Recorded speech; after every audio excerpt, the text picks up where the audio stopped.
የሰው ደም እንደ ጎርፍ ሲፈስ አየው። ይሄንን ካየው በኋላ በርካቶች ፊታቸው በእንባ ተሸፍኖ ልባቸው በሐዘን ተሰብሮ አየው። ይህንን ራእይ እንዳየው በእግዚአብሔር ፊት እጸልይ ነበር።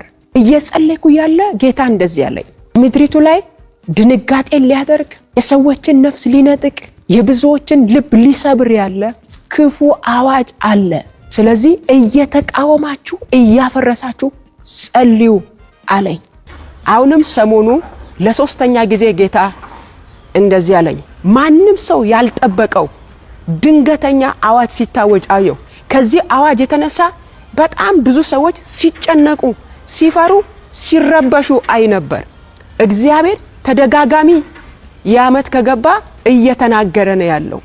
የሚናገረው ደግሞ የሚጸልይ ትውልድ እየፈለገ ነው ማለት ነው። እኔ ብልጽግና ፓርቲ ነኝ። እኔ ብልጽግና አባል ነኝ። የክራይስት አርሚ ቤተክርስቲያን መስራችና ባለራዕይ ነብይ እዩ ጩፋ እኔ የብልጽግና ፓርቲ አባል ነኝ ሲል ወንጌልና ፖለቲካን በሚያጋጭ መልኩ መግለጫ መስጠቱ ተገለጸ። ነብዩ ጩፋ ዛሬ ላይ ይባስ ብሎ ወቅቱና ጊዜውን በመጠቀም መልእክትን አስተላልፏል። ይህም ጉዳይ ሌላ መዘዝንም ወልዷል። ነብዩ የምርጫ ወቅትን መቃረቡን ተከትሎ ለብልጽግና ፓርቲ ያስተላለፈው መልእክት ይሆን የወለደው መዘዝስ ምንድነው የሚሉትን በዝርዝር በመረጃችን ይዘናል። በቆይታችሁ ታደምጡታላችሁ። በሌላኛው መረጃችን በኢትዮጵያ የወንጌል አማኞች ታሪክ ውስጥ ስማቸው በደማቅ ቀለም የሚጻፈው እድሜያቸው ሙሉ ለክርስቶስ መንግስት በታማኝነት የደከሙ የወንጌል አርበኛ ወንጌላዊ አባባ ማርቆስ ከዚህ ዓለም ድካም አረፉ። አባባ ማርቆስ በምድር ላይ የነበራቸው ቆይታ በድል ጨርሰው ዛሬ በሰማያዊ ቤት አንተ በጎ ታማኝ ባሪያ የሚለውን የጌታችንን ድምጽ ለመስማትም ተሻግረዋል። የቀብር ስነ ስርዓታቸውን ተከትሎ የደረሰን መረጃ ይዘናላችኋል። በቆይታችሁ ታደምጡታላችሁ።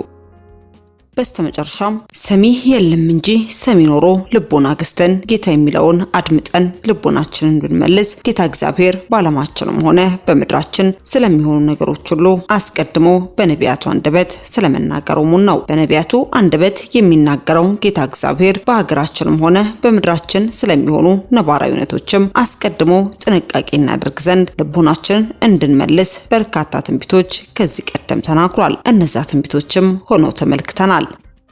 ታዲያ አሁን ላይም ስለ ሀገራችንም ሆነ ስለ ዓለም በርካታ ትንቢቶችን ስትናገር የምናደምጣት ነብይት ሜሮን ድንበሩ ከዚህ ቀደም አንድ ትንቢታዊ መልእክት መናገሯ አይዘነጋም። ዛሬ ላይ ይህ መልእክትም በዓለም አቀፍ ዙሪያ እጅግ በሚያስደነግጥና ክቡር የሆነውን የሰው ነፍስ ነጥቆ አስደንጋጭ ክስተትን ፈጥሯል። በደረሰው ክስተትም ብዙ ቁጥር ያላቸው ሰዎችም ለሞት ተዳርገዋል። ታዲያ ይህ እጅግ ታላቅ ድንጋጤን የፈጠረው የትንቢት ፍጻሜ ምን ይሆን? ይህስ ክስተት ቤት አካባቢ ተፈጸመ የሚሉትን በዝርዝር ይዘንላችኋል። በቆይታችሁ ታደምጡታላችሁ። እስከ መረጃው ፍጻሜ አብራችሁን ቆዩ።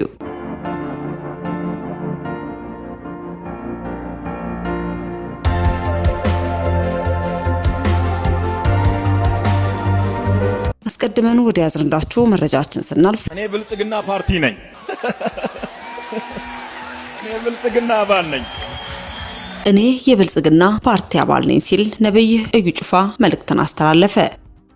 እኔ ብልጽግና ፓርቲ ነኝ፣ የብልጽግና አባል ነኝ። የክርስቶስ ባለጠግነት እኔ ውስጥ አለ። አቅም ከፈቀደ በካልሲ ከለር ፕራይቬት ጀት ብትጠቀም እግዚአብሔር ቅር አይለውም። ጭንቅላት ውስጥ ሽሮ እያሰብክ ቁርጥ በላለሁ ብሎ ማሰብ ዘበት ነው ሲልም በቲክቶክ ኦፊሻል ገጹ ከ48 ሰዓት በፊት ከለጠፈ በኋላ ትላንትም ማንሳቱ ተገልጿል። በዚህ ላይ የተወሰነ ነገር ግልጽ ለማድረግ ወደድን። ለመሆኑ የወንጌል ቅድስና በማራከስ የቤተ ክርስቲያን መድረክ ላይ የፖለቲካ ፓርቲ መቀስቀሻ ማድረግስ ተገቢ ነው? በነገራችን ላይ አብዛኞች ከክፍለ ሀገር ወደ አዲስ አበባ የገቡ እንዲያሉ ግለሰቦች ያመነውን አማኝ ብቻ ሳይሆን የሌላ ሃይማኖት ተከታይ ሆኖ የነሱ ደጋፊ እንዲሆን የሚቀሰቅሱባት አንዲት አደገኛ ካርድ አለች። ተቃውሞ ውግዘት ሲነሳባቸው እኔ የእንዲህ አካባቢ ሰው ስለሆንኩኝ ከአዲስ አበባ ለማስወጣት የሚደረግብኝ ነው ሲሉም ፕሮፓጋንዳ ይነዛሉ።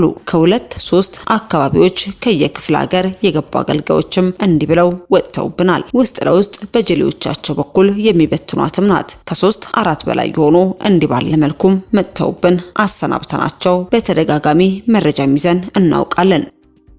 ብዙዎችም ይህችን ቀመር የተረዳችሁትም አይመስለንም። ከነትንቢት ንግግራቸው ከዛ አብረው መንጋማ ያደርጓቸዋል። አብዛኞቹ የሚጠቀሙባት መሆኑ ግልጽ እንዲሆንም እንፈልጋለን። እዩ ጩፋ ከነዚህ መካከል አንዱ መሆኑ ነው። ሰው ንግግሩን እንደ እግዚአብሔር ቃል ሲቃወምና የአካባቢው ሰው ሙስሊም ሆኖ ሁሉ ያቺ የብሔር ነገር የተሰጠው ተልእኮ ነውና የሱ ደጋፊ ሆኖ ይመጣል። ይህንን ማሳወቅ ተገቢ ስለሆነ ለወንጌል የምትሉ እንዲህ ካለው ሙጡ። የማታውቁትን አገልጋይ የተባሉ ለነውራቸው ለስተት ትምህርታቸው የወንጌል መሰደቢያ ለሆኑባቸው ጉዳያቸው ለሚነሳባቸው ተቃውሞ ከሚጠቀሙበት ቴክኒክ አንዱም ይመሆኑን አውቃችሁ ለነሱም ከጥፋታቸው እንዲመለሱ እየረዳችሁ አይደለምና ይህንን እንድትረዱ በዚህ አጋጣሚ ለመንገር እንወዳለን። አስከትለን ወደ ያዝንላችሁ መረጃችን ስናልፍ በኢትዮጵያ የወንጌል አማኞች ታሪክ ውስጥ ስማቸው በደመቀ ቀለም የሚጻፈው እድሜያቸው ሙሉ ለክርስቶስ መንግስት በታማኝነት የደከሙ የወንጌል አርበኛ ወንጌላዊ አባባ ማርቆስ ሄበና ወደ ወደዱትና ወደ አገለገሉት ጌታ ተሰብስበዋል። አባባ ማርቆስ በምድር ላይ የነበራቸው ቆይታ በድል ጨርሰው ዛሬ በሰማያዊ ቤት አንተ በጎ ታማኝ ባሪያ የሚለውን የጌታቸውን ድምጽ ለመስማት ተሻግረዋል። እኚህ ትልቅ የቤተ ክርስቲያን ምሰሶ የታማኝነት ተምሳሌት ነበሩ። የወንጌል አደራ ሳይበርዙና ሳይከልሱ ለትውልድ ያሸጋገሩ የዘመናችን አባትም ናቸው። የፍቅርም አባት ነበሩ። ሕይወታቸው ራሱ ወንጌል ሆኖ ለብዙዎች መጽናኛ መመሪያ በመሆን ኖረዋል። እስከ መጨረሻው እስትንፋሳቸው ድረስ ስለ ክርስቶስ ፍቅር ከመመስከር ወደ ኋላ አላሉም። ዛሬ እኛ ብናዝንም ሰማይ ግን የድል አክሊል የተቀበለ ጀግናን በማግኘቱ ደስ ይለዋል። አባባ ማርቆስ የታገሉትን መልካም ገድል ተጋድለዋል። ሩጫቸውንም በክብር ፈጽመዋል። ሃይማኖታቸውንም በጽናት ጠብቀው ለሚቀጥለው ትውልድ ትልቅ መንፈሳዊ ቅርስን ጥለውልን አልፈዋል። በጌታ የተወደዳችሁ ቤተሰቦች ወዳጅና የክርስቶስ አካል የሆናችሁ ቅዱሳን ሁሉ ታላቁ የወንጌል አርበኛ ወንጌላዊ አባባ ማርቆስ ሄበና ለብዙ ዘመናት በታማኝነት ካገለገሉትና ስለ ስሙ መስዋዕትነት እየከፈሉ በጽናት ከቆሙለት ከጌታችን ዘንድ የድል አክሊላቸውን ለመቀበል ወደ ማረፊያቸው ተሰብስበዋል። ዛሬ በእኛ ዘንድ ባይኖሩም የተከተሉትን ዘር ያሳለፉትን አርአያነት ያለ ሕይወትም ለትውልድ የሚተርፍ ታሪክ ጥለውም አልፈዋል። የአባባ ማርቆስ ሕይወት ለብዙዎች ብርሃን፣ ለወንጌል እውነት ምስክር የነበረ ታላቅ ጉዞ ነው። አባባ ማርቆስ በምድራዊ ቆይታቸው የወንጌል ችቦን ከፍ አድርገው የያዙ፣ በወጣትነታቸውም ሆነ በሽምግልና ዘመን ለጌታ ያላቸው ቅናትን ያሳዩ የእምነት ጀግና ነበሩ። በተለይም በወላይትኛ ቋንቋ ባላቸው ድንቅ የማገልገል ጸጋና እንዲሁም በወላይትኛ ቋንቋ በዝማሪያቸው በስብከታቸው መላው ምድርን ወደ አምላካቸው የጠሩ የተለያዩ መንፈሳዊ መጻሕፍትን የጻፉ የእግዚአብሔር ሰው ነበሩ። በዘማሪነትና በወንጌል አገልጋይነት ያበረከቱት አስተዋጽኦ በማያውቃቸው ዘንድ እንኳን ሳይቀር ትልቅ አሻራን ጥሎ አልፏል። መልካሙን ገድል ተጋድያለሁ፣ ሩጫዬን ጨርሻለሁ፣ ሃይማኖቴን ጠብቄያለሁ እንደሚል ሁለተኛ ጢሞቴዎስ ምዕራፍ 4 ቁጥር 7 ላይ ይጥቅስ የአባባ ማርቆስ የሕይወት ታሪክ በአንድ መስመር የሚገልጽ እውነት ነው። ሩጫቸውን በድል አጠናቀዋል። ሃይማኖታቸውንም እስከ መጨረሻ ጠብቀው ለቀጣይ ትውልድ አርአያ ሆነዋል። ዛሬ በምድር ብንለያቸውም በሰማይ ለሚጠብቃቸው የጽድቅ አክሊልና የዘላለም ረፍት ወደ ጌታቸው መሄዳቸው ለሁላችንም ትልቅ ተስፋ ነው። ለቤተሰቦቻቸው ለወዳጆቻቸው ሁሉ እግዚአብሔር መንፈስ ቅዱስ መጽናናትን ይስጥልን። አስከትለን ወደ ያዝንላችሁ መረጃችን ስናልፍ ጌታ እግዚአብሔር በዓለማችንና በምድራችን ስለሚፈጸሙ ነባራዊ እውነቶች አስቀድሞ በነቢያት አንደበት ይናገራል። እነዚህ ነቢያቶችም ከጌታ እግዚአብሔር ያደመጡትን ቃል ለሕዝቡ በማስተላለፍ ሕዝቡ ልቦናውን መልሶ ወደ ጌታ ይመጣ ዘንድም በእውነቶቹም ላይ ጸሎት እንዲያደርግባቸው መልእክትን ያጋራሉ። ሆኖም ግን ከቅርብ ጊዜያት ወዲህ በርከት ያሉ ትንቢቶችን ስለ ሀገራችንም ሆነ ስለ ምድራችን አልፎ ተርፎም ዓለምን በተመለከተ ትንቢታዊ መልእክቶች በነቢያት አንደበት ቢነገሩም እኛ ግን ልቦናችንን መመለስ ባለመቻላችን እነዛ ትንቢቶች ተፈጽመው እውን ሆነው መከራችን እየበዛ ይገኛል። ስለ ሀገራችንና ባለማችን በርከት ያሉ ትንቢቶችን ከሰማዩ ጌታ እግዚአብሔር ተቀብላ በመናገር የምትታወቀው ነብይት ሜሮን ድንበሩም ከቅርብ ጊዜያት በፊት የተናገረችው ትንቢት እውን ሆኖ ስለመፈጸሙ ተመልክተናል።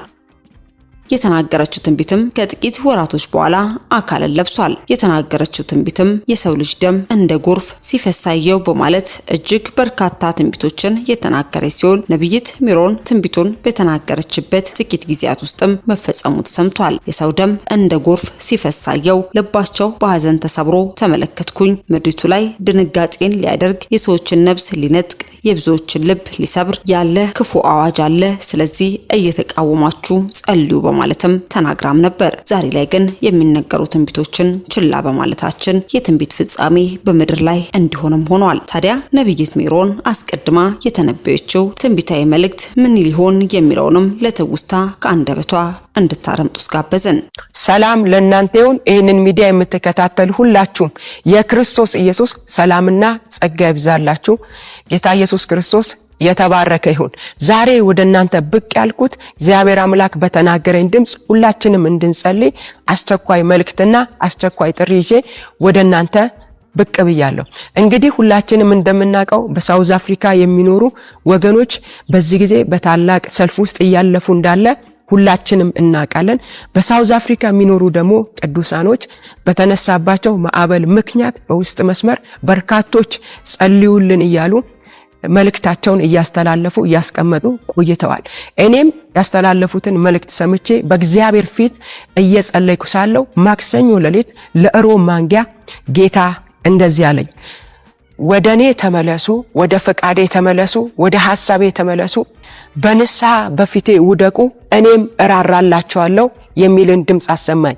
ይህንን ከሰማሁ በኋላ እንደገና እየጸለይኩ ያለ እግዚአብሔር ለሁለተኛ ጊዜ እንዲህ ሲል ወደኔ መጣ። ለሕዝብ ራራ ብለሽ ጸልይ አለኝ።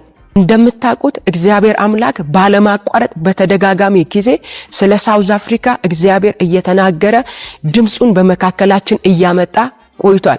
2018 ከገባን በኋላ በተደጋጋሚ ጊዜ ፊቴን ፈልጉ ጸልዩ ያለ ስለ ሳውዝ አፍሪካ እግዚአብሔር በመካከላችን ድምጽ እያመጣ መልእክትንም እየሰጠን ነበር። እግዚአብሔር ስለ ሳውዝ አፍሪካ ምድር አሳየኝ። በሳውዝ አፍሪካ ምድር የሰው ደም እንደ ጎርፍ ሲፈስ አየው። ይህንን ካየው በኋላ በርካቶች ፊታቸው በእንባ ተሸፍኖ ልባቸው በሐዘን ተሰብሮ አየው። ይህንን ራእይ እንዳየው በእግዚአብሔር ፊት እጸልይ ነበር። እየጸለይኩ ያለ ጌታ እንደዚህ ያለኝ፣ ምድሪቱ ላይ ድንጋጤን ሊያደርግ የሰዎችን ነፍስ ሊነጥቅ የብዙዎችን ልብ ሊሰብር ያለ ክፉ አዋጅ አለ። ስለዚህ እየተቃወማችሁ እያፈረሳችሁ ጸልዩ አለኝ። ከዚህ ቀደም ከወራት በፊት ስለ ሳውዝ አፍሪካ ጌታ የተናገረኝን መልእክት ነግሬያቸዋለሁ። ይሄንን መልእክት ግን ልክ ስሰማ ልቤ በጣም ከበደ። 2018 ከገባ ጀምሮ ስለ ሳውዝ አፍሪካ ተደጋጋሚ የጌታ ድምጽ ወደኔ ይመጣ ነበር። ወደ እናንተ መጥቼ ነግሬያቸዋለሁ። አሁንም ሰሞኑ በሳውዝ አፍሪካ በዛዮን ተራራ ላይ እየጸለይኩ ለሶስተኛ ጊዜ ጌታ እንደዚህ አለኝ፣ በሳውዝ አፍሪካ ምድር ላይ ማንም ሰው ያልጠበቀው ድንገተኛ አዋጅ ሲታወጅ አየው። ከዚህ አዋጅ የተነሳ በጣም ብዙ ሰዎች ሲጨነቁ፣ ሲፈሩ፣ ሲረበሹ አይ ነበር። ስለዚህ በሳውዝ አፍሪካ ያለን ቅዱሳኖች፣ በሳውዝ አፍሪካ ያላችሁ ቅዱሳን አገልጋዮች እግዚአብሔር ተደጋጋሚ የዓመት ከገባ እየተናገረ ነው ያለው። የሚናገረው ደግሞ የሚጸልይ ትውልድ እየፈለገ ነው ማለት ነው። ስለዚህ ነቅተን በእግዚአብሔር ፊት እንጸልይ። እግዚአብሔር ጣልቃ እንዲገባ የክፉን አዋጅ እንዲሽር እንጸልይ። ሁላችንም በእግዚአብሔር ፊት እንድንጸልይ ጥሬን አቀርባለሁ። እግዚአብሔር በሰጠኝ መልእክት ለ40 ቀን ስለ ምድር እየተጸለየ ነበር። ሳምንት ነው ከጨረስን። ዛሬ ሌሊት የጌታ መንፈስ እንደዚህ አለኝ፣ በደቡብ ኦሞ ላይ ድንጋጤ ለቅሶ እንዳይሆን ስለ ደቡብ ኦሞ ጸልዩ አለኝ። ይሄ መልእክት ምሰሙ በዚህ ጉባኤ ያላችሁ እንዲያውም በዓለም ዙሪያ ያላችሁ ሁላችሁ በደቡብ ኦሞ ላይ ድንጋጤ ለቅሶ እንዳይሆን እግዚአብሔር ጸልዩ ይላል። ጸልያለን ስለ ደቡብ ኦሞ። እግዚአብሔር ቀጥታ ሌሊት ላይ እንዲህ ነው ያለኝ፣ በደቡብ ኦሞ ላይ ድንጋጤና ለቅሶ እንዳይሆን ጸልዩ አለኝ። ጸልዩ አለኝ። ስለዚህ እጆቻችንን ወደ ሰማይ አምላክ እናነሳለን። ይኸውላችሁ ሁልጊዜም እግዚአብሔር አስቀድሞ ምስጢርን ይገልጣል። አስቀድሞ እግዚአብሔር ለሕዝብ እንድንቃትት መልእክት ይነግረናል። የኛ ድርሻ ደግሞ በፊቱ በመሆን መጸለይ መቃተት ነው። እኛ ከማንም የተሻለን ስለሆነን አይደለም፣ ግን ለሕዝብ እንድንቃትት ነው። ስለዚህ እንጸልያለን። ስለ ደቡብ ኦሞ እጆቻችንን ከፍ እናደርጋለን። እዛ ላለው ማህበረሰብ፣ እዛ ለዛ አካባቢ የእግዚአብሔር ጣልቃ ገብነት እንዲሆን ከፊት ባሉ ዘመናት ወራት እግዚአብሔር ጣልቃ እንዲገባ ምህረት እንዲቀድም የጠላት ክፉ ሐሳብ እንዲከሽፍ በተለያየ አቅጣጫ ህዝቡን ሊያስለቅስ የወጣ ክፉ ነገር እንዲሰበር እጆቻችሁን ከፍ አድርጋችሁ ብቻ ጸልዩ ከኔ ጋር። ለምድሪቱ ቃትቱ፣ ለደቡብ ኦሞ ጸልዩ። እግዚአብሔር ጣልቃ ግባ፣ እርዳታ ይፍጠንላቸው፣ ምህረት ይፍጠንላቸው፣ ቸርነት ይፍጠንላቸው ያላችሁ ጸልዩ። እዛ ላሉ ህዝቦች ጸልዩ። እግዚአብሔር ጣልቃ እንዲገባ ጸልዩ። የእግዚአብሔር እጅ እንዲረዳቸው ጸልዩ። እግዚአብሔር እንዲደግፋቸው ጸልዩ። ብዙ ጊዜ ብዙ መልእክት እግዚአብሔር አስቀድሞ ተናግሮን ጣልቃ ሲገባ አዋጅን ሲያፈርስ አይተናል። የጠላትን ምክርም ሲያፈርስ አይተናል። በከባድ ሊነሳ የነበረ ነገር ሲመታም አይተናል። ጸሎት ኃይል ነው። ጸሎት ጠላትን ድል መንሻ ነው። የጠላትን ክፉ ሐሳብ ማፍረሻ ነው። በጸሎት የማይቀየር ነገር የለም። እኛ መልእክት ካመጣን በኋላ ይሄ ነገር ይሆናል ብለን አንጠብቅም። ጸልየን እግዚአብሔር ጣልቃ ገብቶ እንዲቀየር እንጸልያለን። ምክንያቱም እግዚአብሔር ጸልዮ የሚለው ጣልቃ እንዲገባ ነው። ስለዚህ አስቀድሞ ምስጢርን የሚገልጠው ህዝቡን ሊያሻግር ነው። ስለዚህ እግዚአብሔር ያለን አንድ ነገር ነው። በደቡብ ኦሞ ላይ ድንጋጤና ለቅሶ እንዳይሆን ጸልዩ ነው ያለን። ስለዚህ እንጸልያለን። አቤቱ ምህረትን ለህዝብ ይፍጠን። አቤቱ እርዳታ ለህዝብ ይፍጠን። አቤቱ ጣልቃ ግባ። አቤቱ ጣልቃ ግባ። አንተ ግን ጸልዩ ብለህናል። ስለ ህዝብ እንጸልያለን፣ ጣልቃ ግባ። ስለ ምድሪቱ እንጸልያለን፣ ጣልቃ ግባ። ለደቡብ ኦሞ ህዝብ እንጸልያለን፣ ምህረት ይገለጥ፣ ቸርነት ይገለጥ። አቤቱ ህዝብ ከለቅሶ ያምልጥ። አቤቱ ህዝብ እንዳይደነግጥ ጣልቃ ግባ። የህዝብ ልብ እንዳይሰበር ጣልቃ ግባ። ለህዝብ ስለምትራራ ጸልዩ ትለናለህ። ለህዝብ ስለምታዝን ጸልዩ ትላለህ። እግዚአብሔር ሆይ ይኸው በፊት ተንበረከክን። ስለ ደቡብ ኦሞ ሊመጣ ያለ ክፉ ነገር የተከለከለ ይሁን። ሞት የተከለከለ ይሁን። ሐዘን የተከለከለ ይሁን። ጥፋት የተከለከለ ይሁን። ድንጋጤ የተከለከለ ይሁን። ለቅሶ የተከለከለ ይሁን። ደቡብ ኦሞን በምህረት ሸፍን። ህዝቡን በምህረት ሸፍን። ከተፈጥሮ አደጋ ይጠበቁ። ከጠላት ቀስ ይጠበቁ። በምህረት ጣልቃ ግባ። በምህረት ጣልቃ ግባ። ጠላት ካቀደባቸው እቅድ ያምልጡ። ጠላት ከጠነሰሰባቸው ጥንስስ ያምልጡ። ከየትኛውም ድንገተኛ ሞት ያምልጡ። ጣልቃ ግባ። ስለነሱ ጣልቃ ግባ። ደግሞም ስለ ሰሜን ጣልቃ ግባ። ስለ ደቡብ ጣልቃ ግባ። ስለ ምዕራብ ጣልቃ ግባ። ስለ ምስራቅ ጣልቃ ግባ። ስለ ገጠር ከተማው ጣልቃ ግባ። ስለ ህዝቤ ጣልቃ ግባ። ስለ ኢትዮጵያ ጣልቃ ግባ። ስለ እናቶች ጣልቃ ግባ። ስለ አባቶች ጣልቃ ግባ። ስለ ወጣቶች ጣልቃ ግባ። ለምድራችን ራራ፣ ለህዝባችን ራራ። አቤቱ ፊትህን መልስ። በምህረት አስበን፣ በቸርነት አስበን። ኢትዮጵያን አስባት።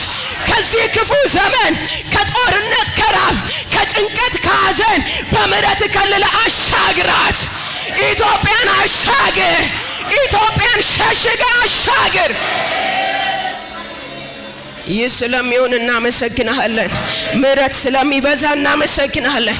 እንዲህ አይነት መልእክት ሲመጣ እኛ ለረጅም ቀናት ቅድም እንደነገርኳችሁ ባለማቋረጥ ነው የምንጸልየው፣ ቀንም ሌሊትም። መልእክት ከተናገርን በኋላ አንተኛ። የተፈጥሮ አደጋ ቢሆን ልብን ይሰብራል። ስለዚህ ቃትቱ ለህዝባችን። አንተ ነግሬያቸዋለሁ። 3 አይነት የተፈጥሮ አደጋ አሳይቶኛል ኢትዮጵያ ላይ 3 አይነት። ትላንት እየጸለይን ነበር። ሶስት አይነት በእነዚህ ጊዜያት ጥብቅ ጸሎት ለሀገራችን ኢትዮጵያ ያስፈልጋል። ሁሌም እንጸልያለን። ሌላኛው የጌታ መንፈስ አዳማ አለኝ። ምን አለኝ? አዳማ ካለኝ በኋላ በአዳማ ከተማ በጣም ትልቅ በር ተከፍቶ አየሁ። ከዛ እንደዚህ አዳማን ከተማ የኢንዱስትሪ ከተማ አደርጋለሁ፣ በዚያ ያለውን የህዝቤን አለ የእጅ ስራ ልባርክ መጥቻለሁ። በአዳማ ከተማ ያለ የእግዚአብሔር ህዝብ በእግዚአብሔር ሊባረክ ነው። ከተማይቱን አለ የኢንዱስትሪ ከተማ አደርጋለሁ። አባቶይ እናመሰግናለን ስለመጣው ድምጽ ተባረክ። አዳማን ከተማ ደግሞ ልትባርክ ስለመጣ እናመሰግናለን። የአዳማ ከተማ የሥራ በር የፋይናንሻል በር ስለተከፈተ ተባረክ። ህዝብን ልትባርክ ስለመጣ ተባረክ። ከተማይቱን የኢንዱስትሪ ከተማ ልታረክ ብዙዎችን ልትጎበኝ ስለመጣ ተባረክ። እልልታ ጭብጨባ።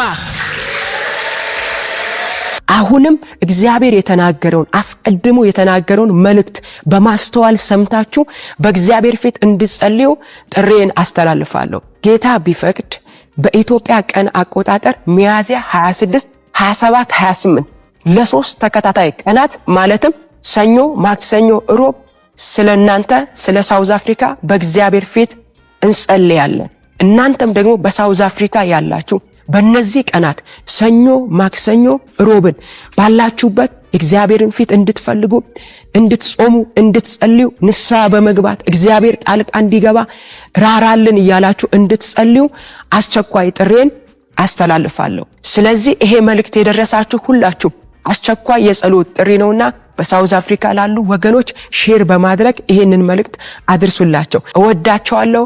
ጸጋ ከናንተ ጋር ይሁን። እግዚአብሔር አምላክ ይጎብኛችሁ ያስባችሁ።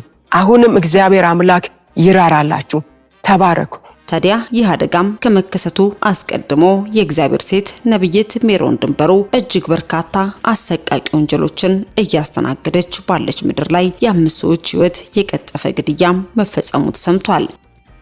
የሚዲያ አውታሮች እንደዘገቡት እኛም አስቀድመን ባደረስናችሁ መረጃ እንዳጋራናችሁ ሚያዝያ 20 ቀን 2018 ዓ.ም ጆሃንስበርግ በደቡብ አፍሪካ የነጻነት ቀን አከባበር ላይ በነበረችበት ጆሃንስበርግ ከተማ በደረሰ የጥይት ጥቃትም የ3 ኢትዮጵያና የ2 ናይጄሪያውያን ሕይወት ማለፉም ተረጋግጧል። ውድ የሻሎም ቲዩብ አድማጭና ተመልካቾቻችን ለሰዓቱ ያዝንላችሁ መረጃ ያደመጣችሁትን ይመስል ነበር። በሌላ አዲስ መረጃ እስከምንገናኝ መልካም ቆይታ